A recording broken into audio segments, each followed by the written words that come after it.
Bum, bum, bum, bum, bum, bum. All right. Let's get this Merry Thanksgiving going. Hope a lot of people join.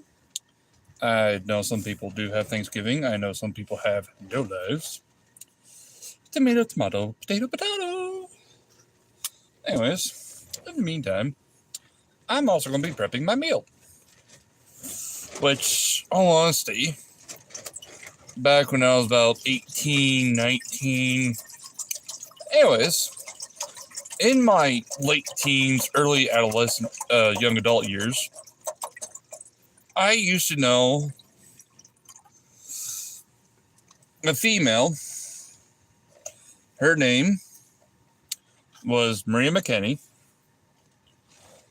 This is back when I lived up in Gardner, Massachusetts. Before my life started going to shit.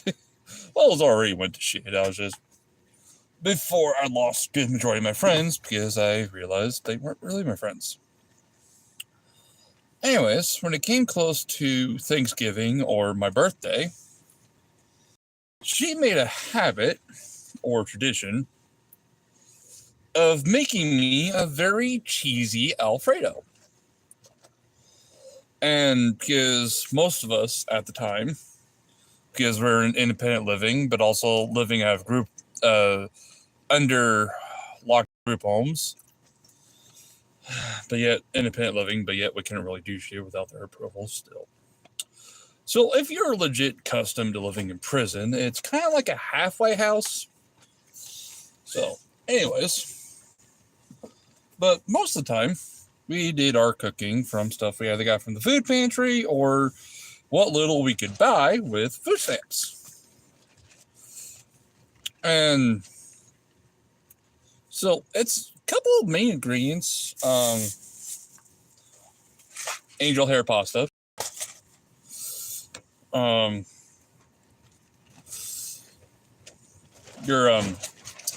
get a little saucer. I added milk just so I can get the rest of it out. So I really got to work on getting the bases ready. So, there's that.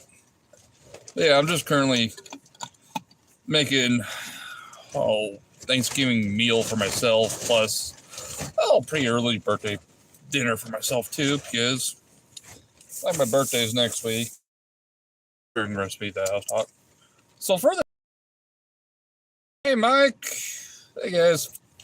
So this is a recipe that an old friend Maria McKinney taught me or made for me when I was younger, late teens, like 19 to like 21 years old. So blocks of cheese, your nice good this stuff, some milk. These like literally ingredients you can get either from Dollar General or your food pantry, because food pantry usually gives like a shitload of cheese as it is, and you can just stick that shit in the freezer.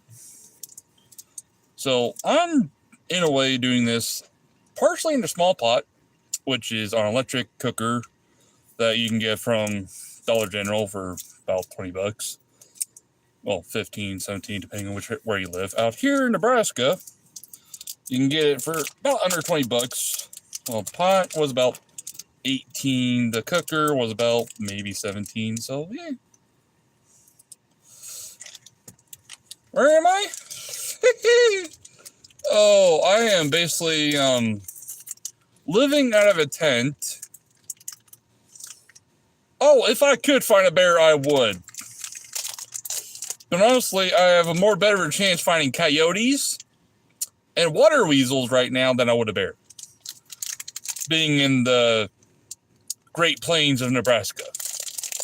In between, well, Rock County and Holt County area. So if you're familiar with the Midwest, you would know that out here we had to deal with coyotes, mountain lions, and other shit. So, yeah. But at this point, the only way I can technically live stream is through my phone. Because after losing everything, I mean, I lost everything.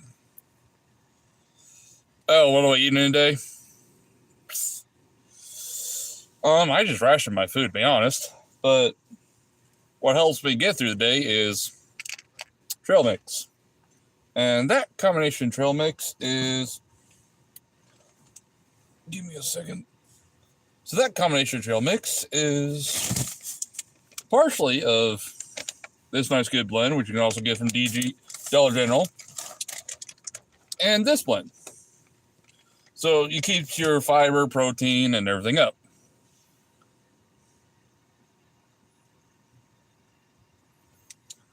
How I lost it all.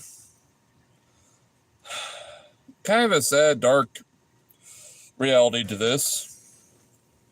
So in the last several years, I've had one relative die after another. And my biological spawn point, for gamer terms, if you understand what that means, cool. If you don't, mother. Well, she's not really a mother to me, never has been. But she's my spawn point. So I've had an overly abusive mother and older brother, and I've had an absent father. And I'm a very much broken, dark empath due to all the trauma and negativity I've been through. When I was a kid, out here in Nebraska, downtown Omaha, there is a facility similar to group homes or mental wards up in New England called Martin Luther King Center. Downside, oh, that's splashed.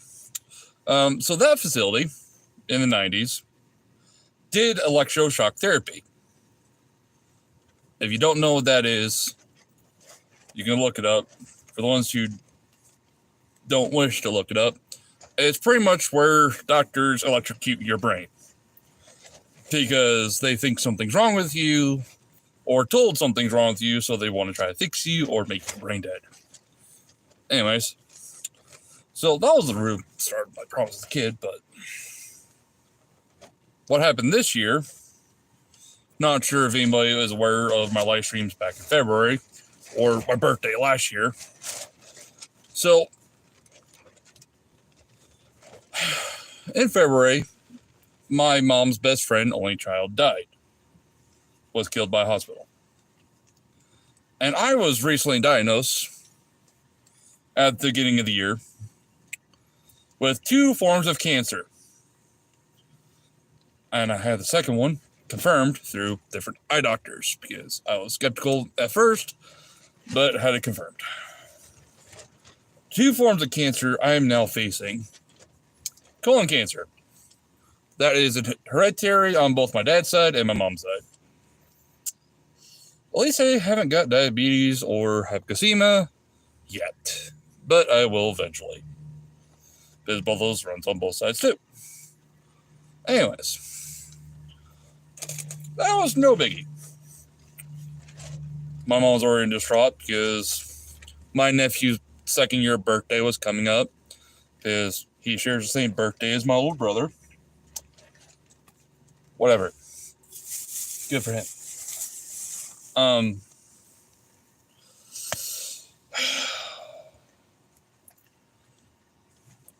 So, after pretty much letting them know that I also am developing cancer in my left eye, my mother proceeded to make me homeless in Massachusetts. Thankfully, I got my Uber job back, so I was able to stay afloat, living out of my car for a while. But what brought me down here to Nebraska, or back home, if you would, so I have a second cousin named Dennis. Yes, he is a menace. He always has been since he was a child, apparently, according to my father. And he's just as much as an evil fucking tyrant as my uncle. Apparently. Anyways, long story short, said he would help me get back on my feet, get a place and everything out here, right? Yeah, no, fuck. I was tricked, screwed the fuck over, what else is new? That is the story of my life when it comes to my family. Bunch of hypocritical fucking assholes who lie, cheat, steal, and screw people the fuck over.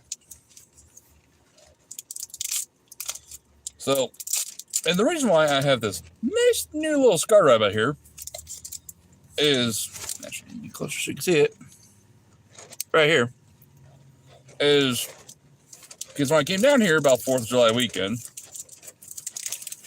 after losing my storage unit and everything, because DMH decided to sell everything of mine to give it back to my mother.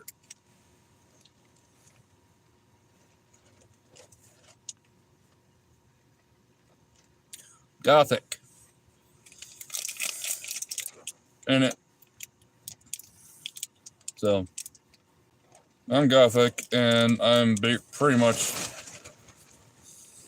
But we're not going to get into the nail polish story just now. So yeah, after pretty much losing everything, I was told I would be helped getting a new place and everything. And I was working at the diner as both housekeeper and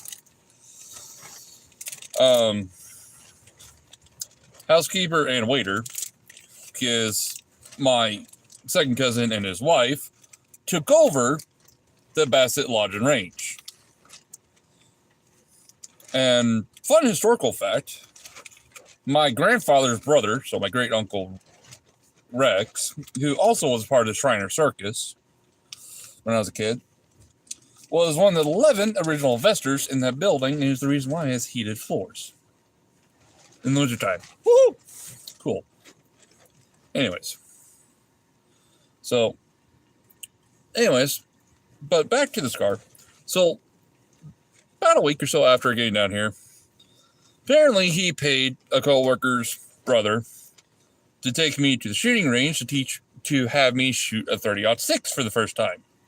If you don't know what a 30-06 is, nice good deer rifle.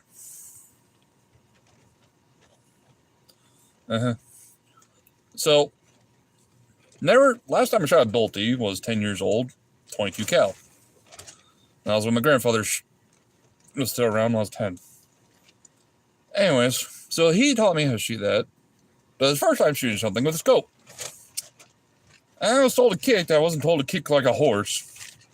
So, pretty much got inch plus deep cut on my face. Wanted to go to the hospital. Wasn't allowed. So, pretty much, I ended up getting the worst concussion imaginable while having to use suture Band-Aids and other Band-Aids while wearing a bandana until that healed. But I was also out cold for basically 3 days and only woke up once per day. His wife was concerned, but because of how much of an evil tyrant he is, and he controls people through fear and manipulation, she wasn't allowed to do anything, because even though, yes, it's her company that she bought, she also is technically a school teacher out here, so she leaves him to run her business for her, even though he has no business experience. If you're wondering if I do, yes, I got that through Job Corps, business leadership training. Anyways, not my business. Some people say, you don't own it, you don't run it. Whatever. But it doesn't mean you get a death threat your employees as much as you wish. Whatever. Anyways. So that being said, the day I came back from an appointment to confirm I have cancer for my left eye, they already told me to find a new job that Saturday prior, which I was in the process of doing so. I'm going to look for the can opener in a second because I'm a little bit chaotic mess right now. So yeah. So one thing led to another. Where did I put the opening? Oh, there's. Pretty much, when I got back from that, I already had a death threat on my cell phone because I'm already stressed as it is. He tried calling me on my way back. I hung up because I could barely see straight. So I didn't want to crash while driving, basically about an hour drive. Death threatened and everything. So I went to the sheriff to ask for a personal opinion on how to deal with it. Pretty much told me to record that circumstances before going back into it. My father tried helping, saying he smoothed things over. That didn't work. I tried having conversation, but once a bully, always a bully. And he tried using that whole bullshit. I was trying to walk away peacefully, but he decided to try to attack me from behind. In front of co-workers, well, the wives of co-workers that also work there. But they also didn't do anything because they know if they were to defend me or stand up for me, he would assault them as well and fire them as well. Because that's how much of a man-child he is. So, I pretty much was assaulted, made homeless, again, second time this year. But the worst thing is, he also, before pretty much being made homeless, pretty much had me get my Nebraskan ID, but I was made homeless before I could get my plates transferred. And out here in Nebraska, you have 30 days to get that transferred, but that's if you establish a permanent residence, which I wasn't able to yet. So I now have a court case I'm fighting and everything. Cool, whatever. I don't really care anymore. And camping out here is about $10 a day, $280 a month. Cool, cheap. I can afford it. Now, if you're wondering why I can't get a place, everywhere has a long-ass fucking wait list. So, I'm just biding my time until I get a call back for availability. That's that. But yeah, so.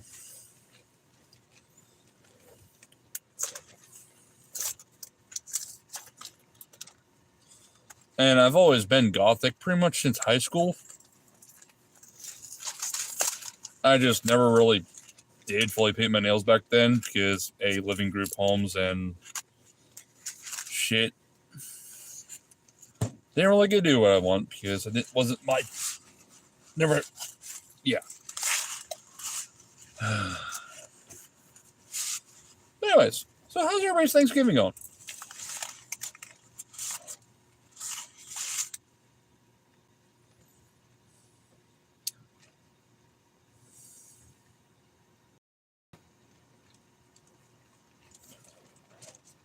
Yes, you're not even listening. My second cousin has a wife. I don't. I've been single pretty much since the end of 2018. Never been married. No kids. But I've been through 14 toxic, abusive exes. And most of which occasionally do pop up during my live streams to ruin or make fun of my life. For fun. Whoopee, I don't give a fuck. So, done caring. They want to constantly pop in to make fun of my life. You do you, boo-boo. I really just don't care anymore.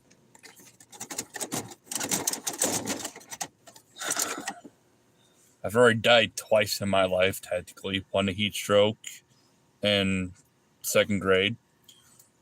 And second one to being electrocuted. That second death, pretty much mostly forgot about. Up until being forced to watch Return to Wonderland, the dark version of Alice in Wonderland, where it starts off with electroshock therapy. Not the best way to relive a PTSD memory. And then not being able to get away from it. So. And, if you think I went into berserker rage, I wanted to, but I didn't. But also being in a car accident and losing my Chevy earlier this year due to a client with Uber deciding to, hey, let's do insurance fraud. because I'm a Hispanic female and I don't speak English. And I hate all Americans. I am so grateful that Uber up in Massachusetts is their own independent contractor. Sadly, I'm not a part of that. Because I would have got a so big payout from the lawsuit of the main company, Uber, with how they screwed over most of us drivers. Especially with not defending us from cases like that. That was like a $30 million lawsuit I wish I was a part of. I already got literally about $4 million out of that in damages. Worried about a home. But my mother, actually, she's no longer technically my mother anymore, so she chose to pretty much abandon me and everything because she never cared about. I got confirmation that she never cared, and she's been trying to kill me for an inheritance paycheck or something that she has out of my name, that if I die, she gets a payout. Yeah, some mother she is, huh? And if for the ones who keep popping in and out that aren't fully aware of the conversation, should stay throughout the whole thing. But no, I'm just basically just focusing on cooking right now, so let's try to switch the conversations to what we're thankful for this year. Me? I'm thankful for being broken, reforged, and finding out who truly cares and who truly doesn't. I maybe have one or two people left in my life that possibly care. So, but I'm grateful that I got to visit my grandparents' grave, spend time with them. Realize that I now have to legally get my name changed because my last name no longer applies to me. So that's cool. Now, if you're wondering if I still play video games, the answer is yes. It's just going off of hotspots to play online is not always a good thing because, fun fact, your PS5 consoles take about 580 gigabytes of data just trying to go online per minute. And when you have, say 160 gigabyte hotspot plan per month, that eats up, let's say if you do live stream, say if you go online, play a game, plus live streaming, you'll cut your 2 days of online play without live streaming down to about 4 or 5 hours. I learned this a couple months ago. So, yeah. It is what it is.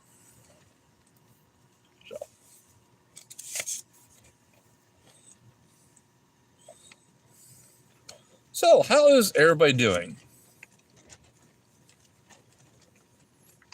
Is everybody having a good Thanksgiving today?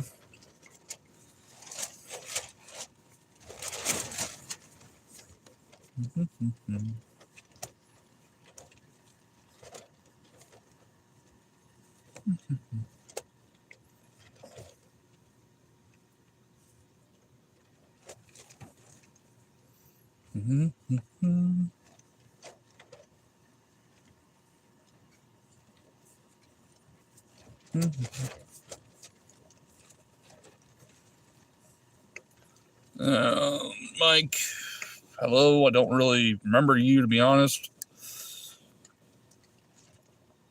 Parrot, hi. Palma, hi. Edgar, hello.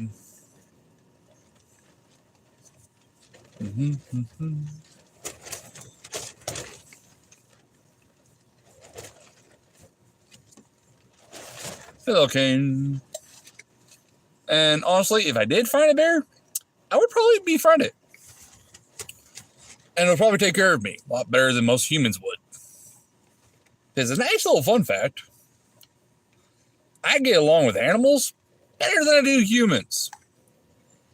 So, Nice little fun story. I used to have a friend named Tucker Knudsen. Oh, this took place around start of COVID. He had a dog. He slightly abused or didn't really take care of. And I ended up befriending that dog. And when they screwed me over, the dog wasn't happy about it. And got revenge for me. I didn't find that out till later. I started laughing. Like, oh, that's just a good boy. But yeah. So if you're male, female, doesn't fucking matter, trans, whatever, and you have an animal and you're friends with, and you become friends with me, nah, I'm more friends with your animal than I am you. And if you screw me over, the animal may end up turning on you, like so many other people's has. It's funny because animals are a good judge of character. They can tell you good from bad, but also animals who have been abused before can sense when a human has been through the same trauma. And most trauma-based scenarios tend to group together for defense, like in a pack. But there's always one thing you always gotta watch out for, is lone alphas or omegas that roam free because they tend to do the most damage. Cool. But for somebody who can befriend animals, like for instance, while camping out here, I actually got woken up because I actually had animals start sniffing, poke their head. Well, my head was on that side of the tent at the time. And they literally pushed into the tent to sniff my head. And that woke me dead straight up.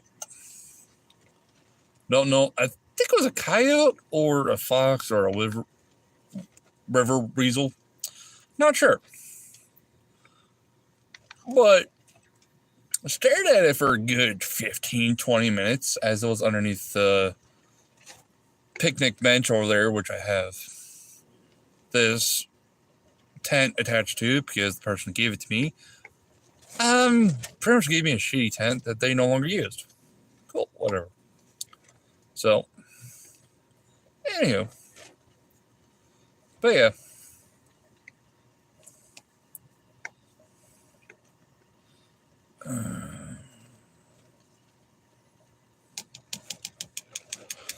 But I do hope to get a place soon at some point. There are a few properties I do have an eye on for buying, and it may take me a while to save up for. Cool, whatever.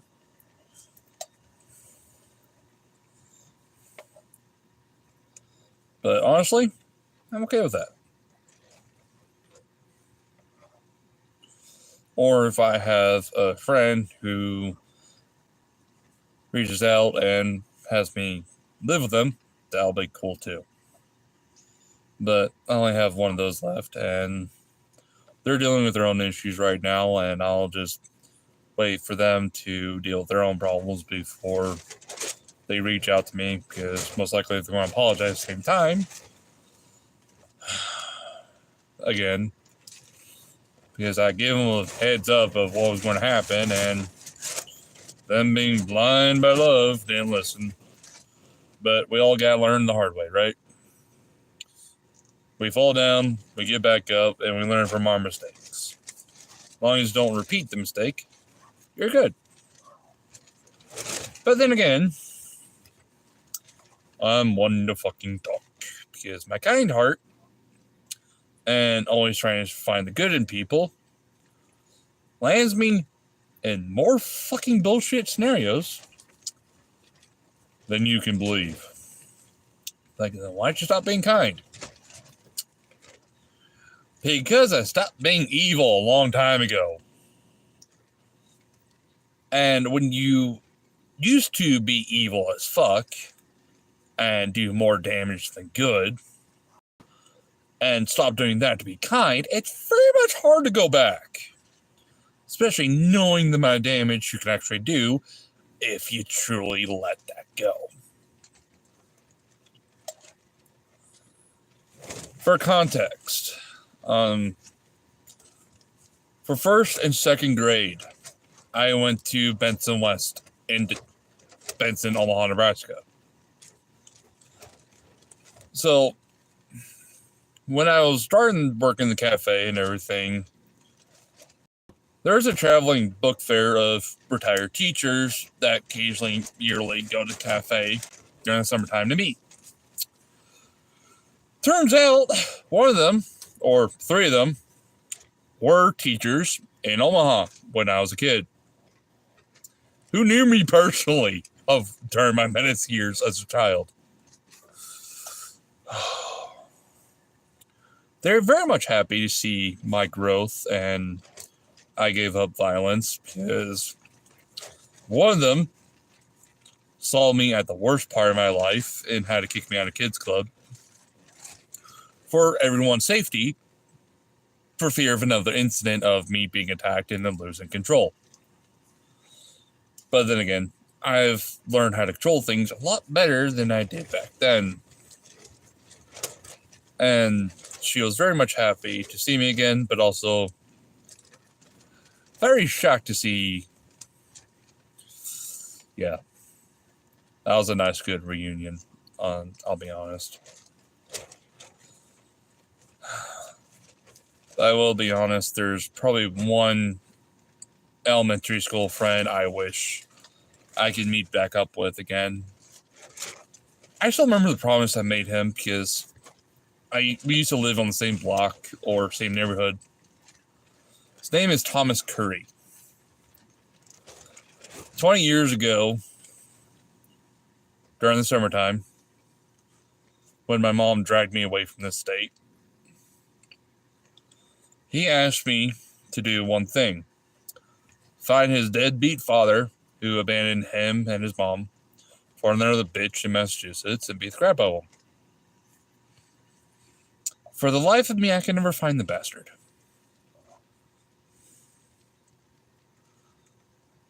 Honestly, I don't know if he still remembers me or remembers that I promised that we'd had as a kid, because he was the one friend I had through first, second, third grade, fourth grade.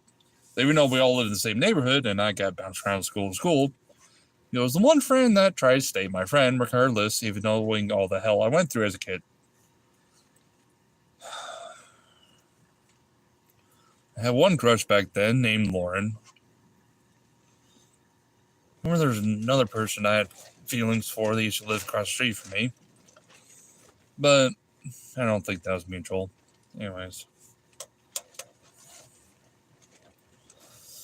I swear the amount of shit we kids did back then in the 90s was phenomenal.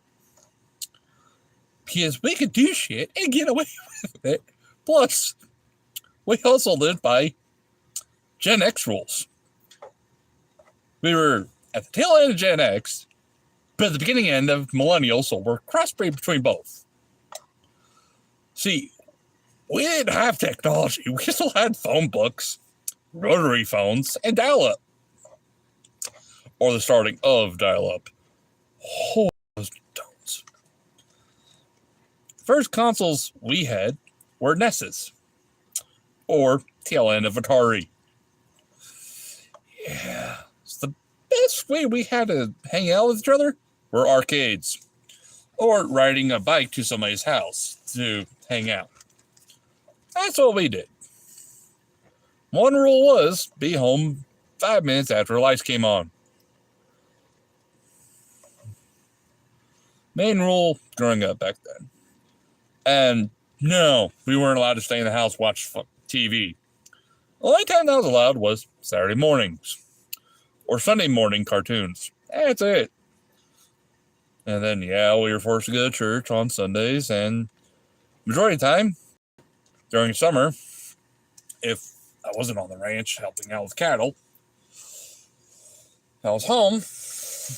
It was one of those, go outside, don't come back in until literally call for food, and entertain yourselves. Even in wintertime, that was the same deal. Oh. And yeah, drain from garden hose does not cause problems. Your garden hose is the same thing as a house spigot or drinking faucet. Same source of water. Just different means of getting it.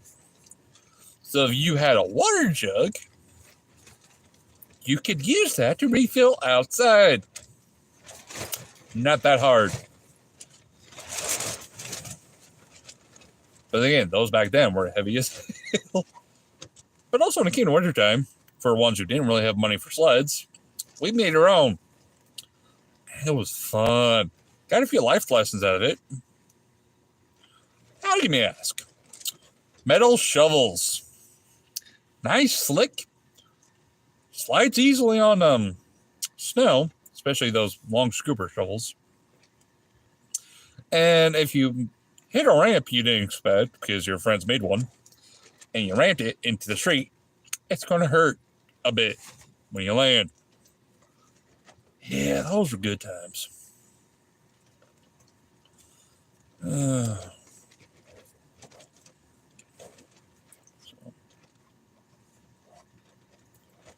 are a lot of things I missed from the 90s. Things were more simpler back then than they are today. Like, don't get me, like, dating back then was a lot more freaking easier, too. You didn't have to have all these ads, crap, blockers, and everything getting in the way. You really didn't. So, everything was more straightforward, basic. No one really beat around the bush. It was, girls were more honest and more simpler. Yeah, some were still corrupt as hell, but at least they're honest about it.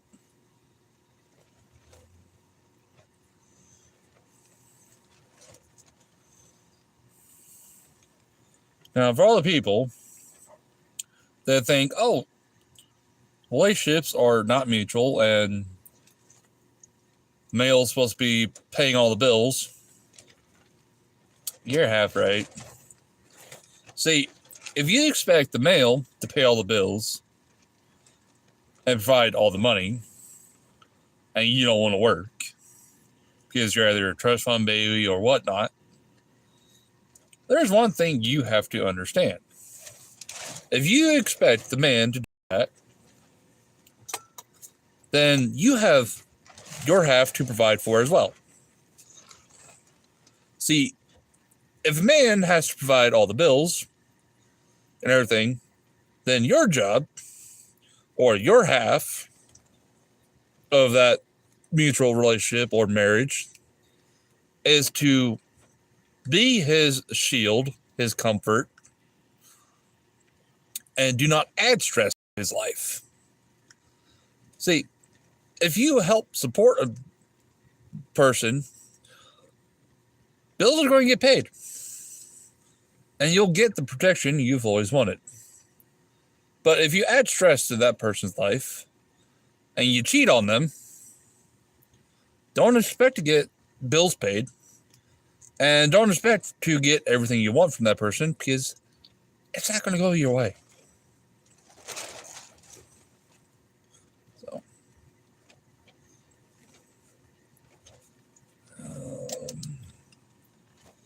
I think I made that a little too sippy. I'm hoping that cooks down a bit. So. All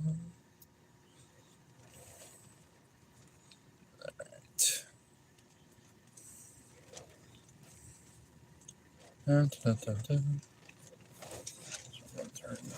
that off. That's done.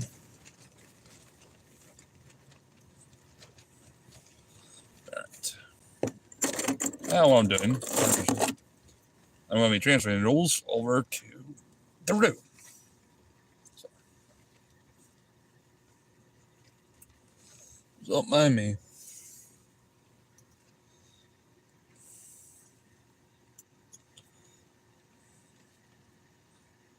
was never in a good place to begin with, so. But if no one's really going to chat, I'll just catch you guys later.